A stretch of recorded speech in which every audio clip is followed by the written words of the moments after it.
윤석열 검찰총장 측이 형사소송법 규정을 들어 내일로 예정된 징계위원회를 다시 미뤄달라고 요청했지만 법무부는 문제가 없다며 그대로 진행하기로 했습니다. 오늘 첫 출근한 이용구 법무부 차관은 당연직 위원으로서 윤 총장 징계위원회에 참여할 것이라며 결과를 예단하지 말고 지켜봐달라고 당부했습니다. 취재기자 연결합니다. 박석영 기자. 네, 대검찰청입니다. 네, 윤 총장 측이 징계위 심의 기일을 다시 미뤄달라고 요청했는데 법무부는 이를 받아들이지 않기로 했다고요. 네, 법무부는 예정대로 내일 징계위를 진행할 것으로 보입니다. 윤 총장 측 대리인인 이완규 변호사는 오늘 오전 법무부에 징계위 기일 재지정 신청서를 냈습니다. 검사징계법을 보면 서류 송달이나 기일 지정 등에 대해 형사소송법 규정을 준용하게 돼 있습니다. 형사소송법상 첫 공판 기일은 소환장 송달 이후 5일이 넘는 유예 기간을 둬야 하는데요. 내일 열릴 징계위 심의 기일에 대한 통지서가 어제 도착한 만큼 충분한 시간이 확보되지 않았다는 겁니다.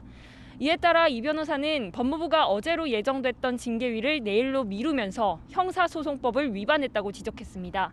하지만 법무부 측은 문제가 없다는 입장입니다.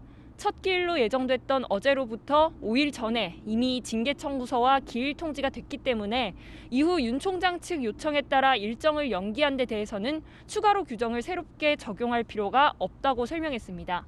앞서 윤 총장 측은 이미 어제 열릴 예정이던 징계위원회를 미뤄달라고 한 차례 요청했는데요. 당시 법무부는 방어권 보장을 위해 윤 총장 측 요청을 받아들이겠다며 징계위를 내일로 연기했습니다. 윤 총장 측은 또 법무부에 감찰 기록과 함께 징계 청구 결재 문서, 징계위원 정보 공개를 요구했는데요. 법무부는 징계 청구 결재 문서와 위원 명단 정보 공개는 거부하고 감찰 기록 사본만 오늘 전달했습니다. 이 때문에 윤 총장 측은 징계위원 명단 정보 공개 불가에 대한 이의 신청서를 냈습니다. 고기영 전 차관이 사퇴하면서 새로 임명된 이용구 신임 법무부 차관, 오늘 처음 법무부에 출근했죠. 네, 이용구 신임 법무부 차관은 오늘 오전 9시 반쯤 정부 과천청사 법무부에 출근했습니다. 이 차관은 출근길에 취재진의 앞에서 장관과 함께 고비를 슬기롭게 극복해서 개혁 과제를 완수하겠다며 포부를 밝혔는데요. 직접 들어보시죠. 모든 것을 다시 검토해서 공정하고 투명하고 중립적으로 업무를 처리하도록 하겠습니다. 결과를 예단하지 마시고 지켜봐 주시기 바랍니다. 모든 것은 적법 절차와 법 원칙에 따라 직무를 수행하도록 하겠습니다. 네, 이 차관은 원전 의혹 핵심 인물인 백운규 전 산업통상자원부 장관의 변호를 맡았던 것으로 확인됐는데요. 임기 시작을 앞둔 어제 사임계를 제출한 것으로 전해졌지만 청와대를 겨냥한 검찰 수사에서 핵심 피의자를 변호했던 사람이 윤 총장 징계위원회에 참여하게 되면서 논란이 일 것으로 보입니다.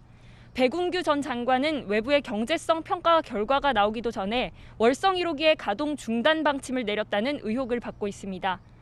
윤 총장은 어제 업무 보고를 받으면서 월성 1호기 원전 관련 내부 자료 삭제에 관여한 산업통상자원부 공무원들의 구속영장 청구를 승인한 것으로 알려졌습니다. 이 차관은 이에 대해서도 징계 청구와 원전 수사는 관련이 없다며 선을 그었습니다. 들어보시겠습니다. 백운규 전 장관 변호 맡은 것 때문에 징계가 맞지 않다 이런 이야기가 있었는데 한 말씀 좀 부탁드리겠습니다. 징계 청구 사유에 월성 원전 관련된 사안은 없는 것으로 알고 있고요. 지금 대전지검에서 열심히 일하고 있는 수사팀 검사님들에 대한 예의가 아닌가 싶습니다. 전혀 무관하다고 생각을 합니다.